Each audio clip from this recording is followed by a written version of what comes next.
ہو گیا، وہاں سے بھوکے رہنا شروع ہو جاتے ہیں. مغرب کی اذان ہو جاتی ہے، ہم کھانے کو ٹوٹ پڑتے ہیں. بس اسی وقت سے لے کر اس وقت تک ہم رک جانے کا نام روزہ سمجھتے ہیں. یہ ایک ظاہری ہے. یہ سورج اور چاند کی گردش کے اعتبار سے روزہ ہم کو دکھلایا گیا ہے، ورنہ روزے کی معنویت تو بہت کچھ اور ہے، اور روزہ بہت کچھ ہمیں سکھلاتا ہے. من لم يدع قول الزور والعمل به فليس لله حاجة ان يدع طعامه وشرابه. اللہ کے رسول صلی اللہ علیہ وسلم نے ارشاد فرمایا کہ جس نے جھوٹ بولنا اور جھوٹ پر عمل کرنا نہیں چھوڑا، مجھے اس کی کوئی ضرورت نہیں ہے. اللہ تعالیٰ کہتا ہے مجھے ایسے لوگوں کی کوئی ضرورت نہیں ہے کہ کھانا پینا کو میرے لیے چھوڑ دیں. جب جھوٹ بولنا نہیں چھوڑا، جھوٹ پر عمل کرنا نہیں چھوڑا، فتنے فساد کو نہیں چھوڑا، الٹے سیدھے کاموں کو نہیں چھوڑا، چوری ڈکیتی کو نہیں چھوڑا، تو کیا فائدہ ہے کہ وہ بھوکا رہے صبح سے شام تک؟ اس کی مجھے کوئی ضرورت نہیں ہے. روزے کا ایک یہ مقصد بیان کیا گیا کہ ہماری زبان بھی ٹھیک رہے، ہمارے ہاتھ پاؤں بھی ٹھیک رہے، ہم کسی قسم کا گناہ نہ کریں، بلکہ ٹھیک ٹھاک طریقے سے اللہ تعالیٰ کی شان میں ہم عبادت میں، ذکر اذکار میں گزارتے رہیں. رب صائم لیس فی صیامہ الا الجوع. اللہ کے رسول صلی اللہ علیہ وسلم کی حدیث ہے.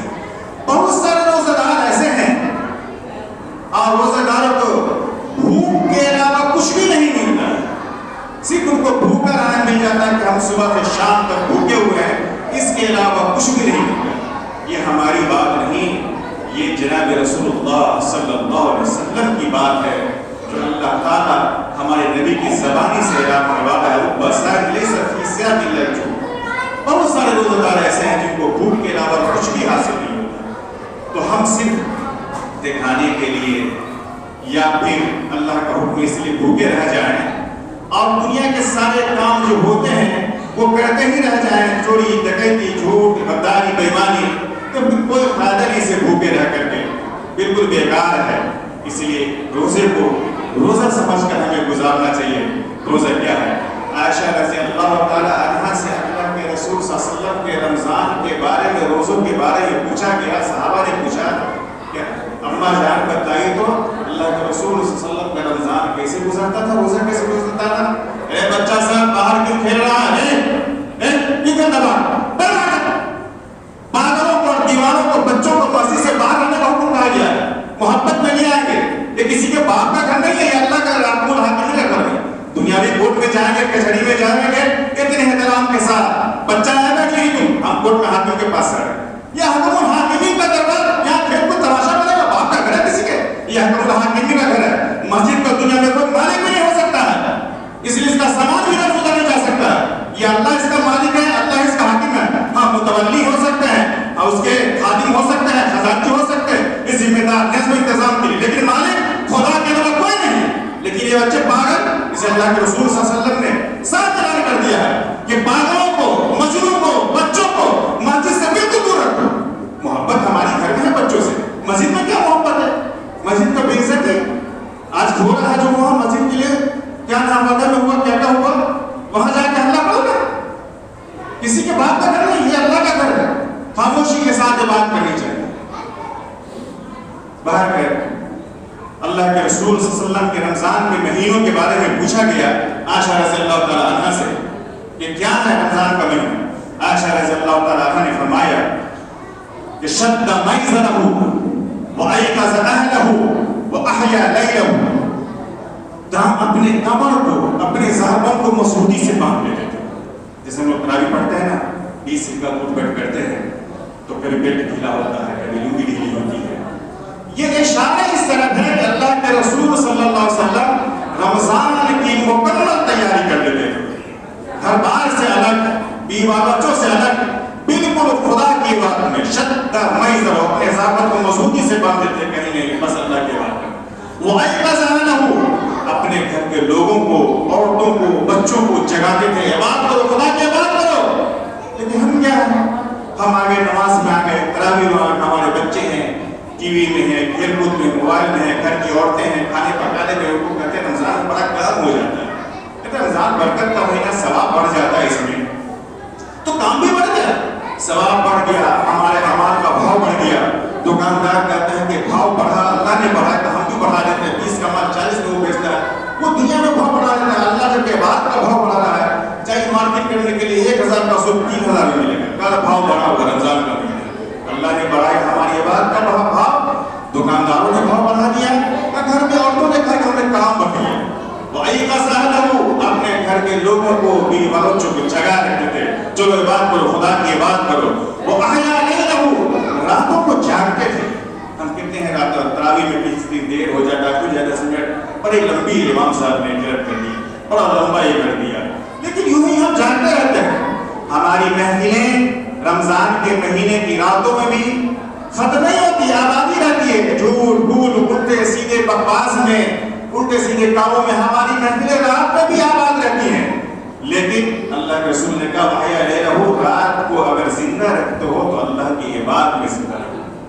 تو یہ اللہ کے رسول صلی اللہ علیہ وسلم کے رمضان کے مہینے کا نقشہ حضرت عائشہ رضی اللہ تعالی عنہا نے کھینچا ہے، اس طریقے سے رمضان کو گزارا کرتے ہیں۔ تو رمضان کا مقدس مہینہ جس کی عبادت کا ثواب بڑھ جاتا، بھاؤ بڑھ جاتا ہے، فرض کا ثواب 70 فرائض کے بعد، نفل کا ثواب فرائض کے برابر، نہ جانے کتنے بھاؤ اللہ تعالیٰ بے شمار دینے والا ہے اور بے شمار دیتا ہی رہتا ہے۔ اس لیے رمضان کو رمضان سمجھ کر اور روزے کو ایک عبادت سمجھ کر گزارے، جہاں روزے سے ہمارا روحانی فائدہ ہے وہیں ایک جسمانی فائدہ بھی ہے۔ ایک واقعہ سناؤ، آپ لوگ سنتے بھی ہوں گے، جانتے ہوں گے، سنے ہوں گے، لیکن تازہ ہو جائے گا۔ 1916 میں نوبل پرائز دیا گیا ایک جاپانی بایولوجسٹ کو، اس کو نوبل پرائز فار میڈیسن دیا گیا 1916 میں۔ جب ان کو نوبل پرائز دیا گیا تو ان سے پوچھا گیا کہ آپ نے کیا ایسا کارنامہ کیا ہے، آپ نے کیا کیا ہے کہ آپ کو دنیا کا سب سے بہترین، سب سے بڑا انعام، سب سے مہنگا انعام دیا گیا۔ اس جاپانی جس کا نام یوگو شوما اوشیمی تھا، اس نے کہا میں نے کینسر کی سمبھوتا ممکن پاسیبل دوا کھوج لی، کینسر کی پاسیبل ممکن دوا ہم نے کھوج لی۔ دنیا نے تالیوں سے ان کا استقبال کیا کہ کینسر کی دوا آپ نے کھوج لی ہے۔ تو انہوں نے کہا کینسر کی دوا نہیں، کینسر کا پریکوشن میں نے کھوج لیا ہے، سبب کہ جس سے کینسر کا پرسنٹیج کم ہو جائے گا، میں نے ایسی چیز کھوجی ہے۔ تو دنیا نے پوچھا کہ آپ نے کیا ایسی چیز کھوج لی ہے، کیا بنا دیا ہے کہ کینسر کم ہو سکتا ہے، کینسر نہیں ہو سکتا ہے؟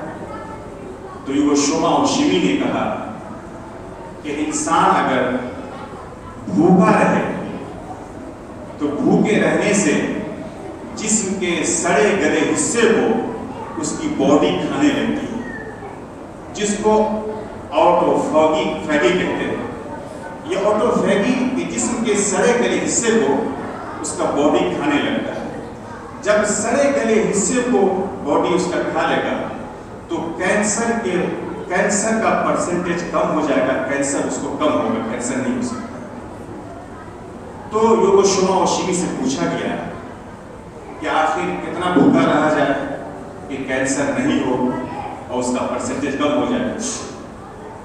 تو یوگو شوما اوشیمی نے کہا کہ انسان ایک سال میں 20 سے 25 دن اگر بھوکا رہے، دن بھر میں 9 سے 10 گھنٹے، 8 سے 9 گھنٹے بھوکا رہے تو اس کو کینسر نہیں ہو سکتا ہوگا۔ یہ اس نے اعلان کیا کہ دن میں 8 سے 9 گھنٹے، سال میں 20 سے 25 دن اگر بھوکا رہے تو اس کو کینسر نہیں ہوگا۔ یہ بات آج سمجھ میں آئی کہ اللہ کے رسول صلی اللہ علیہ وسلم نے 1444 سال پہلے اعلان کیا تھا، یا ایھا الذین آمنوا کتب علیکم الصیام، اے ایمان والو تم پر روزے فرض کیے گئے۔ ہم مسلمان اس حیثیت سے روزے رکھتے ہیں کہ اللہ کا حکم ہے، جناب رسول اللہ صلی اللہ علیہ وسلم کا حکم ہے، اس لیے ہم روزے رکھتے ہیں۔ لیکن آج یہ بات سمجھ میں آئے کہ اس روزے میں کون سی رحمت خداوند قدوس کی پوشیدہ ہے کہ کینسر کا پرسنٹیج کم ہو جائے گا، ہم بھوکے رہیں گے۔ یہ بات سمجھ میں آتی ہے اللہ کے رسول یا اللہ کا جو بھی حکم ہے وہ ہمارے لیے رحمت سے خالی نہیں.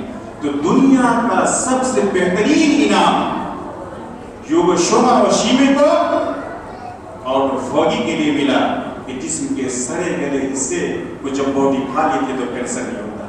روزہ تو ہم سمجھ رکھ رہے ہیں لیکن ایک جاپانی ایک غیر مسلم اس پر تحقیق کر کے ریسرچ کر کے دنیا کا سب سے بہترین انعام حاصل کر رہا ہے جس کو نوبل پرائز دنیا جانتی ہے. ہر پڑھا لکھا آدمی جانتا ہے کہ نوبل پرائز کیا ہوتا ہے. روزے کی وجہ سے وہ جان رہا ہے کہ اگر 20-25 دن بھوکا رہ جائے 8 سے 9 گھنٹے کا بھوکا رہ جائے تو اس کو کینسر نہیں ہوگا.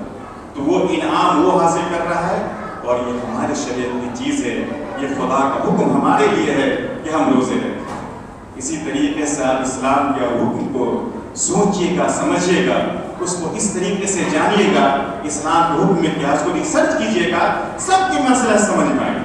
ہمیں کہا گیا ہے کہ افطار کرنا ہو ہمیں تو ہم کھجور سے افطار کریں یا پانی سے افطار کریں. گرچہ عورتیں گھر میں بہت سارے سامان کو تیار کر لیتی ہیں یہ بات تو اس کو موقع نہیں لیکن کھجور سے افطار کرنے کے لیے. ایک سائنٹسٹ نے اس پر ریسرچ کیا کہ آخر اسلام میں کھجور سے افطار کرنے کو کیوں کہا گیا. اس نے یہ اعلان کیا دنیا میں کہ انسان اگر بھوکا رہتا ہے 10-12 گھنٹے 15 گھنٹے اس کے بعد اگر وہ کھجور کھاتا ہے تو یہ 15 گھنٹے جو کمزوری بدن میں رہتی ہے ایک کھجور کھانے سے اس کی کمزوری میں آدھے سے زیادہ حصہ ختم ہو جاتا ہے. کمزوری دور ہو جاتی ہے اور طاقت بدن میں پیدا ہوتی ہے. صرف کھجور کھانے سے بھوکے پیٹ میں کھجور کھایا جائے. تو اللہ کے رسول صلی اللہ علیہ وسلم نے ہمیں کھجور سے روزہ کھولنے کو حکم کیا گیا. ہم کتنے سامانوں کو روزہ کھولتے ہیں اور یہی نہیں سحری ہلکا پھلکا کھانے کے لیے دیا گیا تھا. اکثر ہم لوگ کے ساتھ سبوں کے ساتھ ہوتا ہے انسان ہے فطرت ہے اس کی اس سحری میں اتنا کھا لے گا تو بڑھ دن بیکار دوا گیس کی کھانی پڑ جائے تو مولانا کیا بات ہے روزہ رہے ارے گیس ہو گیا. سحری ہلکا پھلکا کھانے کے لیے کہہ رہا ہے. جب بدن میں بھوک لگے گی جب بھی ہمارے جسم کے سڑے گلے حصے کو باڈی کھائے گی اور کیسے ختم ہو. لیکن سحری بھی اتفاق سے بھر پیٹ کھاتے ہیں اور یہی نہیں افطاری بھی بھرپور کھاتے ہیں تو بدن میں بھوک کہاں لگتی ہے بھوک کا احساس کہاں ہوتا ہے. تو جہاں روزے سے ایک روحانی فائدہ ہے کہ اللہ تعالیٰ ہمیں تقوی کی دولت نصیب کرتا ہے وہ ایک جسمانی بھی فائدہ ہے جس کو دنیا نے سمجھ لیا جس کے لیے نوبل پرائز انسان کو مل گیا جو شما و شیمی کو جو اس سے کینسر کا پرسنٹیج بھی ہمیں کم ہو جائے گا. یہ روزے کی روحانیت اور جسمانیت علی خدا قدوس کی طرف سے رحمت کا مہینہ ہے. تو روزے بھی ہم رکھے اخلاص کے ساتھ اور بھوک کا احساس ہونا چاہیے اور رمضان کو رمضان کے طریقے سے گزارے اور تو آدھا حصہ